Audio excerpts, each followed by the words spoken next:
Hello दोस्तों, स्वागत है आपका अपने YouTube channel the education analyst में। और आज हम बात करेंगे एक जानदार और शानदार टॉपिक के बारे में कि आप एक ग्रुप सी या क्लास 3 एम्प्लॉय रहते हुए एक एचसीएस ऑफिसर कैसे बन सकते हैं, यानी कि आप एक डिपार्टमेंटल एग्जाम देके एचसीएस ऑफिसर कैसे बन सकते हैं।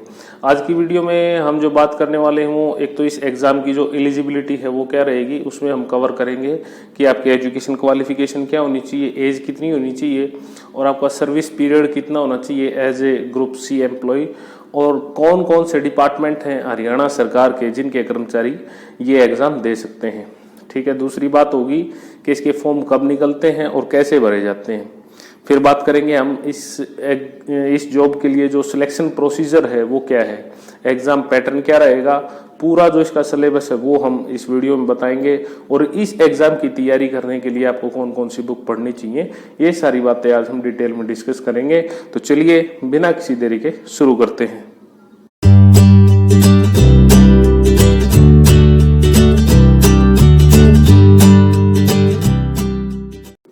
दोस्तों, सबसे पहले बात करते हैं एलिजिबिलिटी की।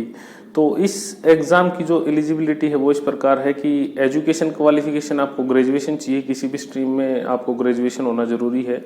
एज आपकी ज़्यादा से ज़्यादा 50 साल तक की होनी चाहिए। सर्विस लेंथ आपको as a group C employee 8 साल की जो है रेगुलर सर्विस होनी चाहिए। ठीक है, और डिपार्टमेंट जो है मतलब किस किस डिपार्टमेंट के लोग इस एग्ज़ाम के लिए अप्लाई कर सकते हैं वो हम इस वीडियो के अंत में डिस्कस करेंगे और आपको सारे डिपार्टमेंट बताएंगे कि हाँ ये डिपार्टमेंट हैं जो इस डिपार्टमेंटल एग्ज़ाम के लिए अप्लाई कर सकते हैं।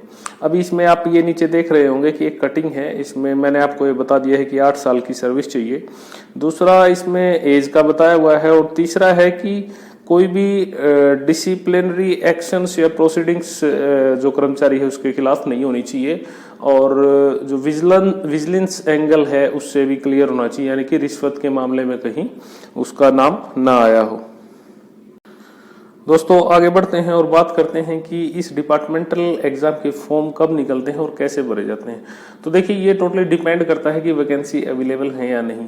हम मोटा मोटा मान के चल सकते हैं कि अब इसके लिए फॉर्म आपको 3 या 4 साल में देखने को मिल सकते हैं। जैसे कि पिछली बार 2018 में निकले थे, तो अब नेक्स्ट टाइम हम एक्सपेक्ट कर सकते हैं कि 2021 में या 2022 में इसके फॉर्म फिर से आए। ठीक है, तो आपको अपनी तैयारी रखनी है।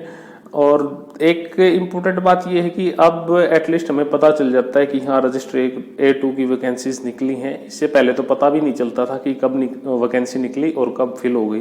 तो थोड़ा सा हम ये कह सकते हैं कि हाँ चीज़ें साफ हुई हैं। दूसरी बात करते हैं कि फॉर्म आपको कैसे सबमिट करना है। तो जो फॉर्म का फॉर्मेट है वो मैं आपके साथ शेयर करूँगा वीडियो के लास्ट में। तो जो फॉर्म है आपको पूरा अच्छी तरह से फिल करके अपनी ACR 8 साल की उसके साथ लगा के और अपने हेड ऑफ डिपार्टमेंट से अटेस्टेड करा के आप बाई पोस्ट भेज सकते हैं या बाई हैंड भी भेज सकते हैं, एक अपने हेडक्वार्टर में और एक HPSC के पास। तो ये पूरा प्रोसीजर रहता है फॉर्म फिल करने का। दोस्तों, आगे बढ़ते हैं और बात करते हैं सिलेक्शन प्रोसीजर की। तो जो HCS का रजिस्टर A2 का एग्ज़ाम होता है उसमें आपका एक एग्ज़ाम होता है और एक इंटरव्यू होता है जो कि HPSC के द्वारा कंडक्ट करवाया जाता है। तो एग्ज़ाम जो है आपका 100 नंबर का होता है। तो उसी हिसाब से जैसा कि आप जानते हैं हरियाणा में नियम है कि इंटरव्यू 12.5% से ज़्यादा वेटेज नहीं रखेगा। तो 12 या 12.5 नंबर का इंटरव्यू होगा। इस पेपर में आपको टोटल 100 क्वेश्चन देखने को मिलेंगे जो कि 100 नंबर के होंगे। ठीक है, और जो हर एक क्वेश्चन 1 नंबर का होगा और MCQ होंगे सारे, मतलब आपको ऑब्जेक्टिव टाइप मिलेंगे। अब आपको एक बात और मैं यहाँ बता देता हूँ कि यहाँ है ना आपको हरियाणा में फैक्चुअल क्वेश्चन मिलेंगे, वो नहीं कि जैसे UPSC में पूछे जाते हैं स्टेटमेंट बेस्ड, उस टाइप के नहीं मिलेंगे, फैक्चुअल मिलेंगे। आप आराम से उनको अटैम्प्ट कर सकते हैं और तैयारी भी कर सकते हैं। पेपर का जो टाइम रहेगा वो 2 घंटे का रहेगा और हाँ पेपर दोनों लैंग्वेजेस में होगा, हिंदी में और इंग्लिश में भी। और इसमें आपको 1/4 नेगेटिव मार्किंग मिलेगी। तो दोस्तों, जैसा कि आप देख रहे हैं कि हमने यहाँ पे नोटिफिकेशन की एक कटिंग लगाई है जिसमें बताया गया है कि हरियाणा सरकार आपसे क्या एक्सपेक्ट करती है, इस एग्जाम के लिए आपको क्या नॉलेज होनी चाहिए। तो वैसे आपको ये दिख नहीं रहा होगा, वीडियो के लास्ट में हम नोटिफिकेशन भी आपके साथ शेयर करेंगे। अभी के लिए मैं आपको पढ़ के बता देता हूँ कि हाँ वो आपसे क्या एक्सपेक्ट करते हैं इस एग्जाम में। तो देखिए, question on journal science will cover journal appreciation and understanding of science including matters of everyday observation and experience as may be expected of a well educated person who has not made a special study of any particular scientific discipline। यानी कि आपको general science की knowledge होनी चाहिए, ज़्यादा deep में इसमें चीज़ें नहीं पूछी जाएंगी, ठीक है। दूसरा, in current events knowledge of significant national and international events will be tested. देखिए आपसे नेशनल और इंटरनेशनल जो करंट अफेयर्स हैं वो पूछे जाएंगे, इसमें हरियाणा के भी इंक्लूड होंगे, यहाँ बता नहीं रखा लेकिन वो पूछे जाएंगे, हम बता देते हैं आपको। उसके बाद आता है history. In history of India emphasis will B on broad general understanding of the subject in its social, economic and political aspect, ठीक है। Question on the Indian national movement will relate to the nature and character of the 19th century regress growth of nationalism and attainment of independence। यानी कि जो मोटा मोटा history में जो चीज़ें रहेंगी वो इंडियन नेशनल मूवमेंट के इर्द गिर्द घूमेंगे, आपको उसी की तैयारी करनी है। उसके बाद है ज्योग्राफी। तो ज्योग्राफी में क्या है, in geography emphasis will be on the geography of India. Question on the geography of India will relate to physical, social and economic geography of the country including the main feature of the Indian agriculture and natural resources. तो geography में आपको India की geography पूछी जाएगी, थोड़ा बहुत जो है एग्रीकल्चर का टच आपको उसमें मिल सकता है। उसके बाद question on Indian polity and economy will test knowledge of the country's political system and constitution of India, Panchayati Raj, social system and economic development in India. तो ये सारी चीजें आपसे पॉलिटिकल साइंस और ये इकोनॉमी से भी क्वेश्चन पूछे जाएंगे। इसके अलावा जो रीजनिंग है वो भी पूछी जाएगी। तो ये सारी चीजें आपको तैयार करनी है।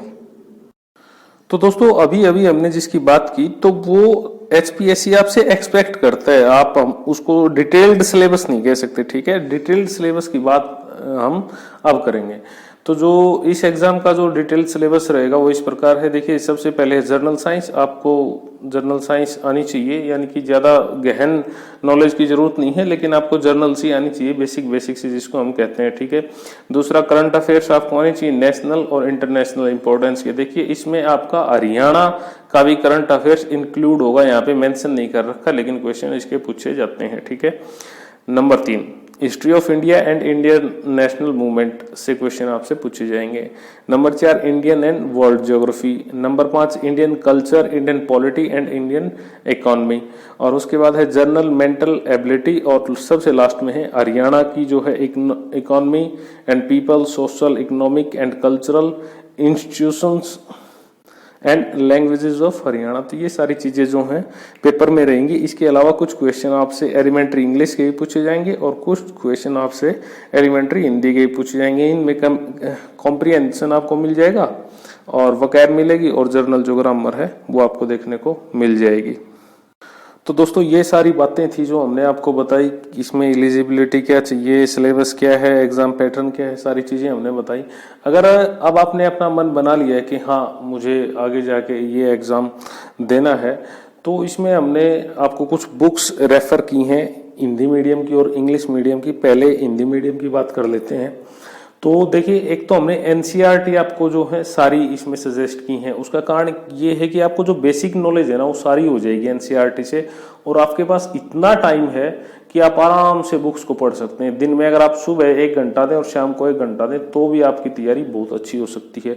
मैं तो ये कहूँगा कि आप ये डिपार्टमेंटल एग्जाम ही नहीं, जो ओपन HCS का एग्जाम होता है, ये बुक्स पढ़ के आप वो एग्जाम भी दे सकते हैं। तो NCERT बहुत जरूरी है। उसके बाद घटना चक्कर की बुक आती हैं, वो मैंने क्यों आपको रिकमेंड की है, उसका कारण ये है कि देखिए हरियाणा के जितने भी एग्जाम हुए हैं, चाहे आप वो HSC के उठा लीजिए, HPSC के उठा लीजिए, हरियाणा की आदत है ये कॉपी करते हैं क्वेश्चन या तो UPSC से या फिर अदर जो स्टेट की पब्लिक सर्विस कमीशन होते हैं उनसे। तो जो घटना चक्कर है वो क्या करते हैं, जो पिछले साल के जितने भी क्वेश्चन हैं सबका संकलन बना के उन्होंने एक बुक तैयार की है और सारे क्वेश्चन उसमें इंक्लूड किए हैं। और उससे पहले जो चैप्टर जैसे चैप्टर वाइज दिए हैं तो चैप्टर का भी आपको थोड़ा सा विवरण दिया हुआ है, तो आपको काफी अच्छे से वो बुक समझ में आएगी। हिंदी में मेरे ख्याल से हिंदी में सबसे बेस्ट बुक है वो GS की तैयारी करने के लिए, ठीक है। उसके बाद रीजनिंग के लिए KD कैंपस की हिंदी मीडियम की एक ही बुक काफी है, इसके अलावा आपको कुछ पढ़ने की जरूरत नहीं है। हरियाणा GK के लिए मैंने एक हरियाणा का विकिपीडिया जो बुक है कौशिक सर की, वो बुक देखी है, काफी अच्छी बुक है, आप वो ले सकते हैं।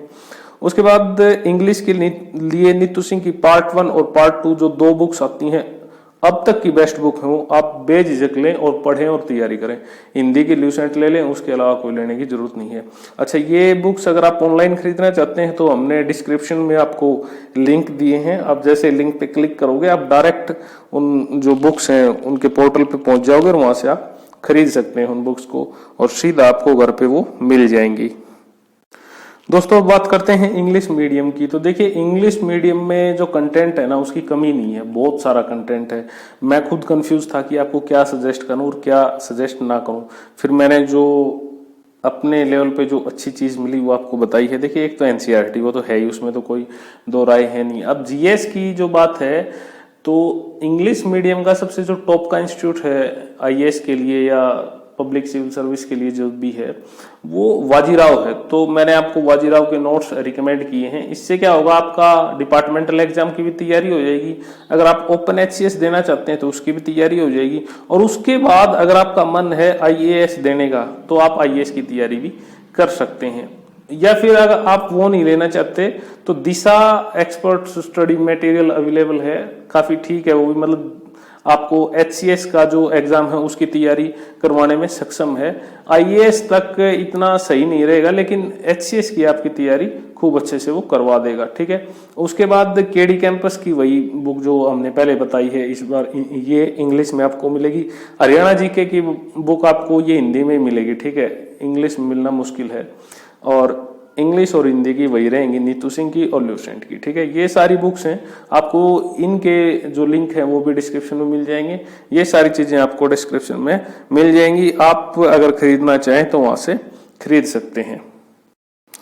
दोस्तों लास्ट में एक बात और ऐड करना चाहूंगा। देखिए जैसे कि मैंने आपको बताया ये एक डिपार्टमेंटल एग्जाम है और जो इसकी एलिजिबिलिटी है उसमें साफ साफ लिखा हुआ है कि आपका जो विजिलेंस एंगल है वो क्लियर होना चाहिए, यानी कि रिश्वत के चक्कर में आपका कहीं भी नाम नहीं आया हुआ होना चाहिए, नहीं तो आप ये एग्जाम नहीं दे पाएंगे। और दूसरा जो डिपार्टमेंटल डिसिप्लिनरी प्रोसीडिंग्स होती हैं आपको उनसे भी दूर रहना है, ठीक है। और आपकी एसीआर भी गुड होनी चाहिए।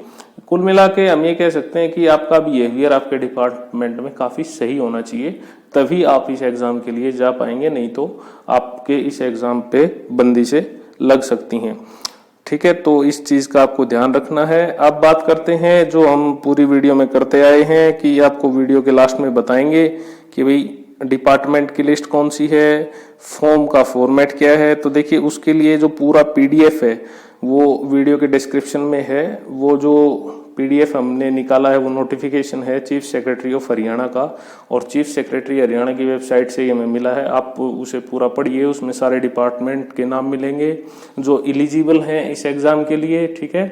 और सिलेबस वगैरह भी आपको वहां से सारा मिल जाएगा। दोस्तों इसी के साथ ये वीडियो यहीं पे समाप्त होता है। उम्मीद करता हूँ कि आपको वीडियो पसंद आया होगा। अगर पसंद आया है तो लाइक कर दीजिए और शेयर कर दीजिए अपने दोस्तों के साथ। अगर आपकी कोई क्वेरी है तो बेझिझक कमेंट कीजिए, हम अपने सभी जो व्यूवर्स हैं उनके जवाब देते हैं। आप हमारी पिछली वीडियोज़ में ये चीज़ देख भी चुके होंगे। और हाँ, सब्सक्राइब कर देना यार, ठीक है। Thank you, thanks for watching.